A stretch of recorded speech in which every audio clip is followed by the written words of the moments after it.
Shri Sachidananda Sadguru Sainath Maharaj Ki Jai, Chapter 29. This chapter describes other interesting and wonderful stories of Sai Baba.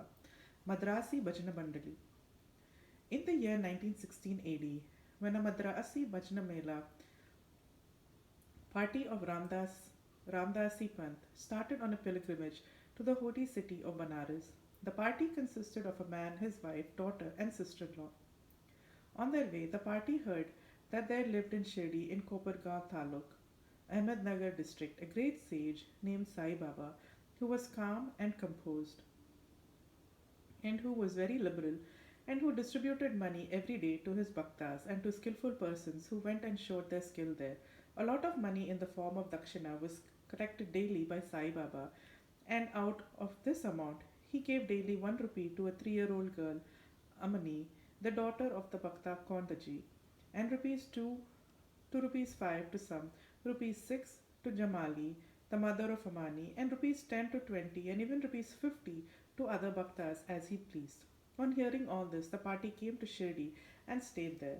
The Mela did very good bhajan and sang very good songs, but inwardly they craved for money.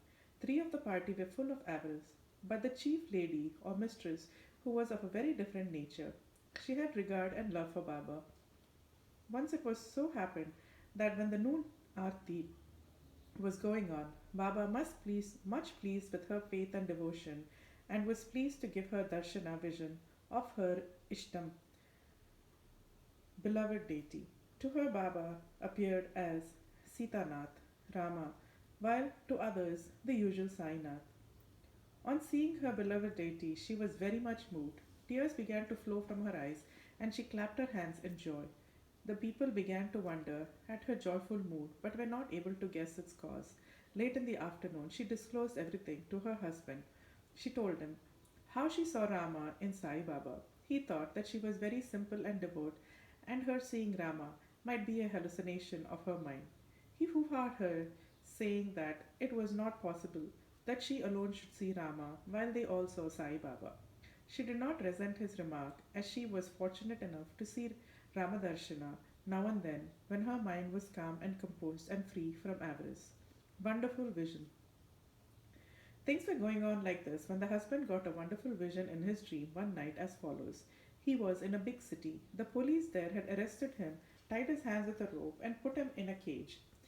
As the police was tightening the grip, he saw Sai Baba standing quiet outside near the cage. On seeing Baba so near, he said in a plaintive tone, "After hearing your fame, I came to your feet, and why should a calamity befall me when you are standing here in prison, in person?" Baba said, "You must suffer the consequences of your action."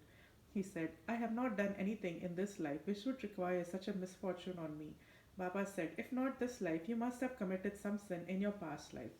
He replied, "I do not know anything of my past life, but assuming that I did commit some sin then, why should it not be burnt and destroyed in your presence, as happens to dry grass before fire?" Baba said, "Have you got such faith?" He said, "Yes." Baba then asked him to close his eyes. No sooner did he shut them than he heard the thumping sound of something falling down. After opening his eyes, he saw that he was free and the police fallen down bleeding. Being much frightened, he began to look at Baba, who said, "Now you are well caught. Officers will now come and arrest you." Then he begged, "There is no other savior except you. Save me anyhow." Then Baba again asked him to close his eyes. He did so. When he opened them again, he saw he was free out of the cage and that Baba was by his side. He then fell at Baba's feet. Baba then asked him, "Is there any difference between this namaskar and your previous ones? Think well and then reply."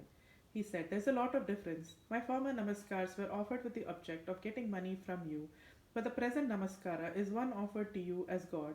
Besides, earlier I thought resentfully that being a Mohammedan, you were spoiling us, the Hindus. Baba, do you believe in your mind I am in Mohammedan gods?" He said, "No." Then Baba said, "Have you not got a panja, emblem of hand, in your house? And do you not worship the same in Tabat, Moharram festival?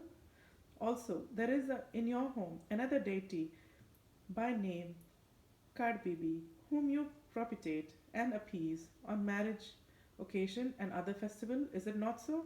He admitted all this. Then Baba said, What more do you want? Then a desire arose in his mind to get darshana of his Guru Ramdas. When Baba asked him to turn back and see, and when he turned, lo, Ramdas was in front of him. No sooner did he begin to fall at his feet, Ramdas vanished. Then he inquisitively asked Baba, "You look old. Do you know your age?" Baba, "What? Do you say that I'm old? Just run a race with me and see." On saying this, Baba began to run, and he too followed. Baba disappeared in the dust, raised by his footsteps while running, and this man was awakened. After awakening, he began to think seriously about the dream vision. His mental attitude was completely changed and he realized the greatness of Baba. After this, his grabbing and doubting tendencies disappeared, and true devotion to Baba's feet sprang in his mind. The vision was a mere dream, but the questions and answers therein were most significant and interesting. Next morning, when all the persons assembled in the masjid for Aarti, Baba gave as prasad 2 rupees worth sweetmeats and also 2 rupees from his pocket and blessed him. He made him stay there for a few more days and gave him his blessing, saying, "Allah will give you plenty and He will do you all good." He did not get more money there, but he got far better things, that is, Baba's blessing, which stood him in good stead all along. The party got plenty of money afterwards, and their pilgrimage was successful as they had not to suffer any trouble of inconvenience during their journey. They all returned home safe and sound, thinking of Baba's words and blessings and the anand they experienced by his grace. This story illustrates one of the methods which Baba followed and is following even now, in some cases, to improve and reform his devotees. Tendulkar family. There lived in Bandra a Tendulkar family, all the members of which were devoted to Baba. Mrs. Savitri Bai Tendulkar had published a Marathi book named Sri Sainath Bhajan Mala, containing 800 abhangas and padas describing the Leelas of Baba. It is a book worth reading by those who are interested in Baba. The son, Baba Tendulkar, was studying hard day and night and wanted to appear for medical examination. He consulted some astrologers. On examining his horoscope, they told him that the stars were not favorable that year and that he should appear for the examination next year, when he, when he would be certainly successful. This cast a gloom over him and made him restless. A few days afterwards, his mother went to Shirdi and saw Baba. Amongst other things, she mentioned the gloomy and morose condition of her son, who was to appear for the examination in a few days. On hearing this, Baba said to her, "Tell your son to believe in me, to throw aside horoscopes and predictions of astrologers and palmists, and go on with his studies. Let him appear for the examination with a calm mind. He is sure to pass this year. Ask him to trust in me and not to get disappointed." The mother returned home and communicated Baba's message to her son. Then he studied hard and in due course appeared for the examination.